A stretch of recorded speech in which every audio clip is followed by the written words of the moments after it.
Hi, it's Josh, and today is my 6-month anniversary with my Grenadier. So I thought I'd make a recording, and a lot of people look at the car and wonder if this could really be a daily driver. And if you watched any of my videos, you probably know I'm not really an off-roader. I bought this truck because it looked like a toy I had when I was a kid. And I just liked the way it looked and wasn't as into the off-road capabilities, and I know that offends some people because this is purposely built as an off-road vehicle, but that doesn't mean that it can't be a daily driver.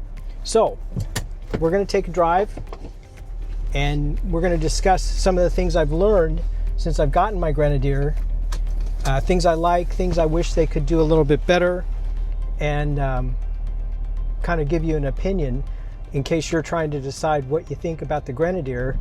And so let's take a drive.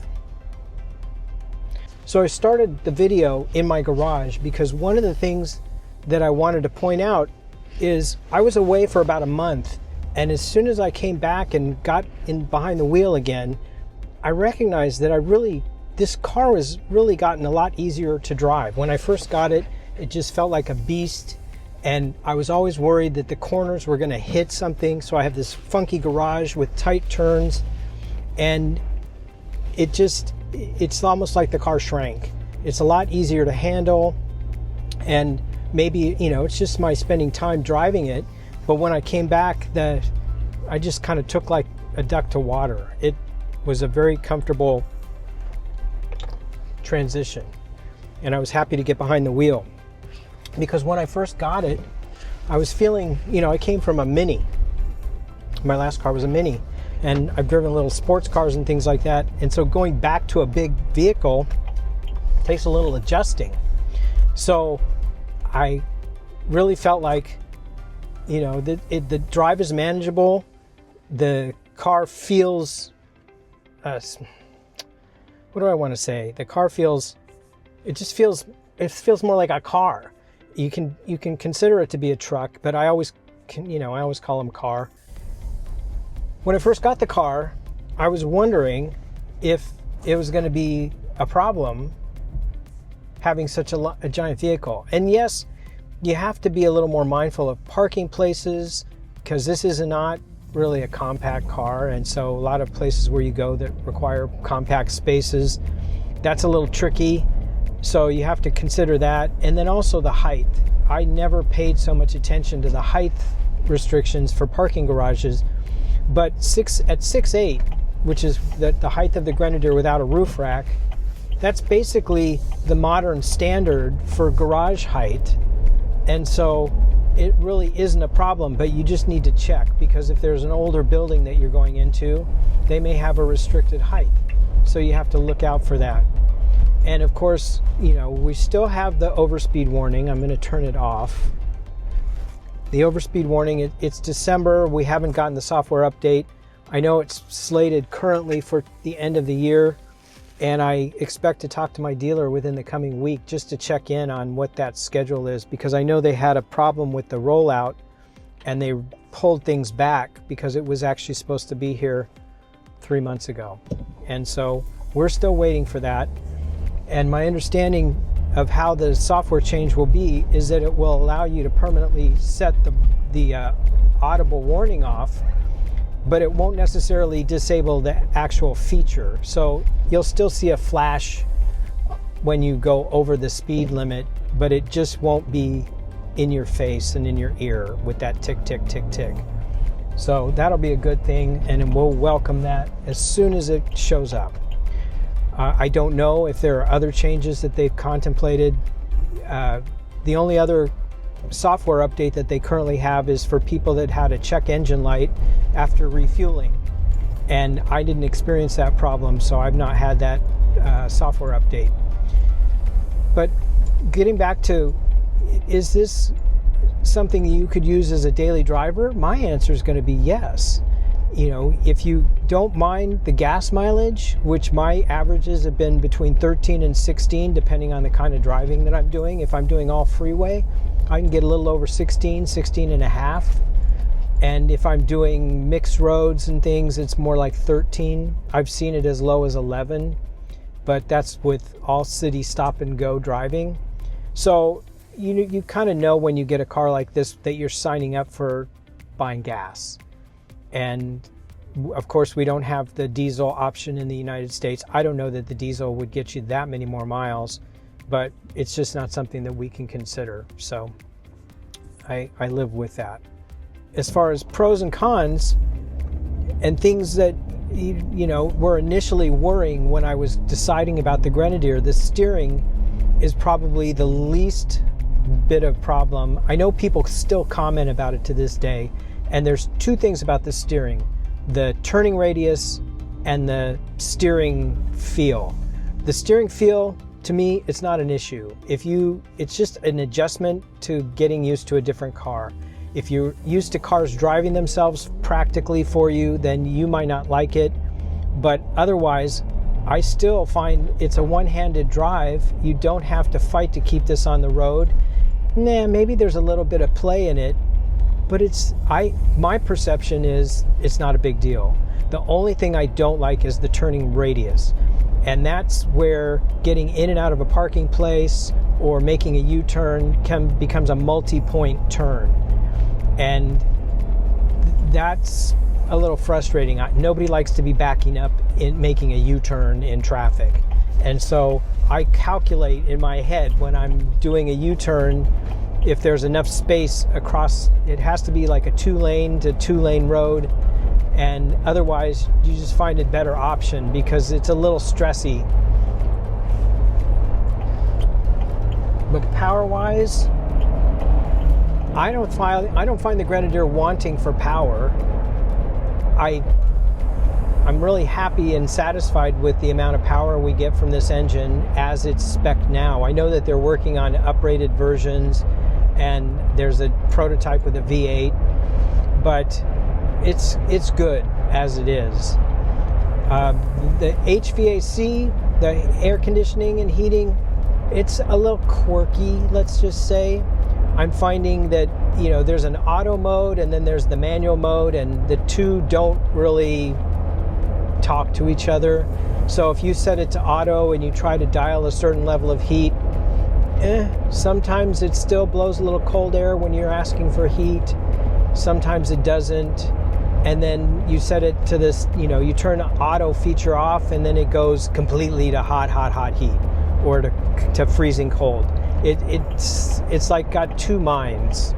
And so I think, there's a little work to be done there, but it's just getting to know you kind of thing, because it's not horrific. The infotainment system, I've had a couple of issues with it, but it's more like there have been a couple times when I get in the car and it just won't let you change the radio station on the satellite radio, or the volume knob just doesn't respond, and I don't really know what that's all about. It required me, one time I had to actually restart it, and then the other time I just parked the car because it was a short trip and it didn't matter. And then the next time I came back to it, all was fine. It's like it reset itself. But I've had a couple of instances with that where it just kind of freaked out. Again, since I've gotten the Grenadier, I haven't taken it in for anything. They adjusted the door sensor right before I took delivery, and that was that.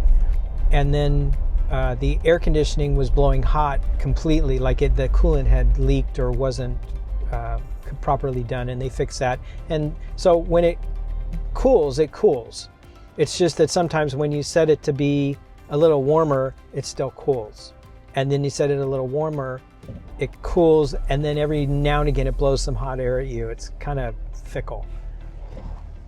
But those are the kind of the quirks that we come to love. As far as the warning lights, currently, just right before I started this video, my low tire pressure warning light went on, and it says I'm 1 pound below whatever for one of my tires, and so that's fine. I'll address it. It displays it on the console, so at least I can figure out which tire it's telling me needs some attention. But This is the car full of warnings, and as long as you understand that there are warnings and they're not crisis, it's all good.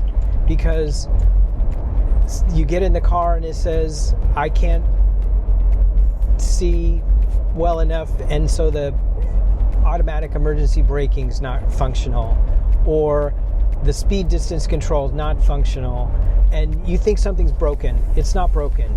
It's just telling you stuff. And so once you get that mindset, you recognize that it's a very little chatty car. It's got stuff that it wants you to know that might not work 100%. So once I sort of switched that mindset, because when I first got the car, I saw a yellow light. I'm like, what's wrong? What do I need to clear? What do I need to fix? And it's not that. It's just telling me, be aware of this. And so I think that in the future, they probably could dial those things back just a little bit, because they are just a tad in your face, making you think that something critical is taking place when in fact it's not. But I otherwise have been really happy with it. It's solid. It drives really well. And in fact, with today's cruddy roads that we have driving around, it's great for potholes. It does a great job at, it's very tiptoey around the streets. And, a lot of times you get an expensive sports car and the roads just chew them up because there's a little ground clearance. Well, that's not a problem in a Grenadier. And, if it's raining, I'm feeling safe in this car. If it's muddy or any of those things, you don't feel bad if the car gets dirty, because it's sort of designed for that. And so we appreciate the things that it's able to do. So parking, again, is sometimes a challenge. And I find that the backup camera is good enough that I can see to park. And when I'm at home, a lot of times I'll back into my space, because sometimes that seems easier than pulling in because of the way that the steering works. But it's not generally a problem for me. That's not to say that everybody has the same opinion, but I don't find too big of a difficulty. One of the things that I noticed is the front corners of the bumpers really do give you a very good idea of where the bumpers are. Because when you first get the Grenadier, you feel like when you're pulling into a parking space that you're going to scrape a wall or the car next to you. And the corner of that bumper really does give a good indication of where your bumper is. And so I found that you can really pretty well rely on that to get an idea of how close you are to something. Because at first, I always imagined the bumper being much further out than what I'm seeing in the front corner of the car. But I don't know if it's an optical illusion, but it seems to work pretty well, because I don't find myself getting nervous nearly as much in parking spots as far as pulling too close to a car. I don't use the audio a lot, because if I'm in the car and I'm talking to somebody or I'm recording, I don't have the stereo on, but the stereo is adequate. And if you don't think the stereo is adequate, before you invest in an upgrade and you have the premium audio, you want to make sure that you have all the settings correct. And I did a little bit of it in a previous video, but I think I'm going to make a video upcoming, because I still see a lot of people complaining about the premium audio not being so premium.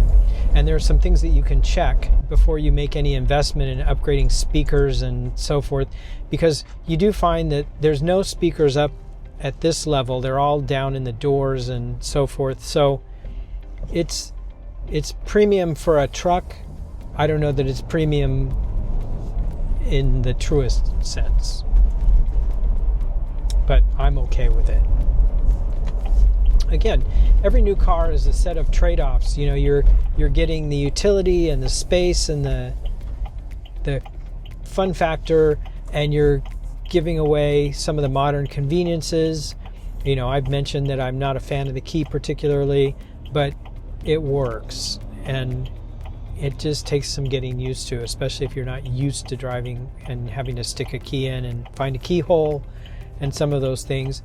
I know that over time INEOS will make a few meaningful changes that we can look forward to, but I'm not going to regret having the 1.0 version of a Grenadier, and I don't think most people out there that have them feel that way either. I think that the integration with Apple CarPlay is great. I think that it would be really lacking if it didn't have that, and I'm sure the same is true for Android Auto, because the maps are, I like to set my maps before I go. I like to plan my drives before I get in the car so I can just tap a button and have my map all set up. And the last cars that I had that had built-in navigation systems, they were always out of date. And you know, you get a car and then you keep it for several years and the maps just go out of date. So I found myself always using the Apple CarPlay. So I'm glad it has it, and it seems to work really well. The integration is good, and it's wireless, which I think most are nowadays. So my phone is in my pocket as I speak, and yet it's still showing up here. So I like that. Driving visibility, excellent. This pillar here is a little bit in the way. Sometimes you'll find yourself, at least how I sit, and I think I'm sitting a little close to the wheel because I'm not tall, and I still have to lean forward to look around it, like if I'm making a turn. So, I mean, that's just is what it is, but that's just something that I find myself having to live with. Excuse me while I navigate some traffic. I'm still finding a lot of people are seeing, when they see this car or they come up and talk to me about it, they are seeing one for the first time. And so that tells me that there's still a lot of work for INEOS to do in brand awareness, because I'm surprised at this point that people are still just seeing these things for the first time. And you know, the car's been out now for almost a year in America, and even longer in other countries. And you know, the first question I get is, what is it? Or is it a Defender? Is that a Land Rover? And then the other question I get frequently is it electric? And of course the answer to both of those questions is no. But it's kind of fun to see how people react. But it's a good karma car. People come up to it and they're curious, they're interested, and they like it, and it seems friendly. As opposed to, I met some people that have Cybertrucks that sometimes it's polarizing. People either love them because they're somewhat iconic, or they hate them because of what they represent. And you know, that's all personal opinion, but it seems to get in the middle of just enjoying a great piece of machinery. So I'm glad that I'm sitting behind this wheel, because it's a good vibes kind of experience. And I think most other Grenadier owners, leave a comment if you have experienced where it's just, you know, it's a good karma thing. People just like it. They see it and they like it. It makes them happy. It evokes that kind of emotion, and maybe it's fond memory because it's, you know, nod to Land Rover, Defender, but it sort of gets that, as opposed to anything else that's not positive. And so I enjoy that too about the Grenadier. Getting back to my question about being a daily driver, I definitely think if you choose for this to be your daily driver, it totally can be. I added some storage to the back. I, you know, did a couple of things for practical matters, and there's nothing that this car has that you just would want. Now, it's got cruise control, but it doesn't have adaptive cruise control and some of those more modern things, which frankly I would enjoy. I had one where the cruise control would slow the car down if it got close to other cars and so forth, and I like that. But I don't really want a self-driving car. You know, the autonomy only goes so far. So I don't mind having to drive a car, because I'm telling you, there's going to 10 years from now, people will really want to have a car that they can actually drive, as opposed to one that drives itself or nannies people so much that they don't get a chance to be involved. You know, we've taken away stick shifts. We've taken away V8 engines seem to be going into the past all of a sudden, and things that, you know, just used to really kind of get you excited about cars is kind of going away. So, you know, I would say whatever it is you want, you should get it while you can still get it, because, you know, the landscape of automobiles is just changing. And I don't know that everybody will one day be driving an electric car, because I'm not lining up for that. But it just seems like, you know, this was an experience that I wanted to have, because, yeah, it's not the most practical choice for me, being a city dweller, but that doesn't mean I didn't want to have it, enjoy it, and, you know, get to spend some time behind the wheel in it. So if you're thinking about getting a Grenadier and you don't have a really good use case for it, you know, don't be bothered. If you like it, you like it because of what it is. And just because you're not an avid off-roader, or you are, it's a good one to pick. And I enjoy driving a car that I don't see coming and going. That's probably one of the other things I really enjoy about it is, you know, I'm the only Grenadier on this street right now, and that there's some fun in that. And it may not always be the case. There was a day when I was the only Range Rover on the street back in the mid 90s, but that changed. And, you know, so things grow up, and, you know, the Grenadier is going to grow up too. And, you know, 10, 15, 20 years from now, it could be a really mass market modern thing. For those of you that are worried about depreciation, you know, every car you buy will depreciate, and some will depreciate more than others. And those of you who say INEOS is going to fall off a cliff and they're going to not be parts and so forth, well, you know, if that happened, the value of these cars will probably go way up. I mean, I don't know if you've priced a Land Rover Defender, the originals, anytime recently, but they've doubled and tripled in price for what you get that's already, you know, 20, 30, 40 years old. So if this becomes a one-off vehicle, I'm not going to feel bad that I have one. And I don't really think that's likely to be the case. From what I understand, INEOS is actually establishing a parts warehouse in the United States so that they can better satisfy the demand for things in America as more cars get on the road.